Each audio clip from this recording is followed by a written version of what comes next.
Hi friends, எல்லாரும் எப்படி இருக்கீங்க? சாசேஜ் வச்சு ஒரு சிம்பிளான ரைஸ் ரெசிபி எப்படி பண்ண சொல்லி தர போறேன். இந்த சாசேஜ் ரைஸ் வந்து என் பையன் ரொம்ப விரும்பி சாப்பிடுவான். ஸோ உங்ககிட்ட ஷேர் பண்ண தோணுச்சு. இந்த ரைஸ் பண்றதுக்கு 5 சாசேஜை இந்த மாதிரி கியூப்ஸை கட் பண்ணி எடுத்து வச்சிருக்கேன்.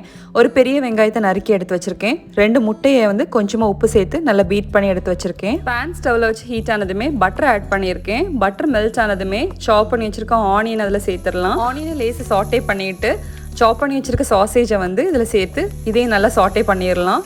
சாசேஜோட கலர் வந்து லேஸு சேஞ்ச் ஆனதுமே பீட் பண்ணி வச்சுருக்கோம்ல எக்கு, அது இதுக்கு கூட சேர்த்து எல்லாத்தையும் சேர்த்து நல்லா மிக்ஸ் பண்ணி விட்டுடலாம். உங்களுக்கு இந்த ரைஸ் ஸ்பைசியாக வேணும்னா பெப்பர் இல்லைனா வந்து சாப் பண்ணி எடுத்த க்ரீன் சில்லி கூட சேர்த்துக்கலாம். என் பையனுக்கு அது சேர்த்தா பிடிக்காது, அதனால நான் சேர்க்கல. பாஸ்மதி ரைஸை நல்லா வேக வச்சு எடுத்துருக்கேன். பட்டை, கிராம்பு, ஏலக்காய், உப்பு இதெல்லாம் போட்டு அது இதுக்கு கூட சேர்த்து கொஞ்சம் லேஸாக பைண்ட் பண்ணி எடுத்துடலாம். நல்லா மிக்ஸ் பண்ணிடாதீங்க, ரைஸ் பிரேக் ஆயிரும். சாசேஜில் ஆல்ரெடி சால்ட் இருக்கும். நான் எக்லேயும் ரைஸ்லேயும் கொஞ்சம் சால்ட் சேர்த்துருக்கேன். ஸோ டேஸ்ட்டுக்கு ஏற்ற மாதிரி பார்த்து சால்ட் சேர்த்துக்கோங்க.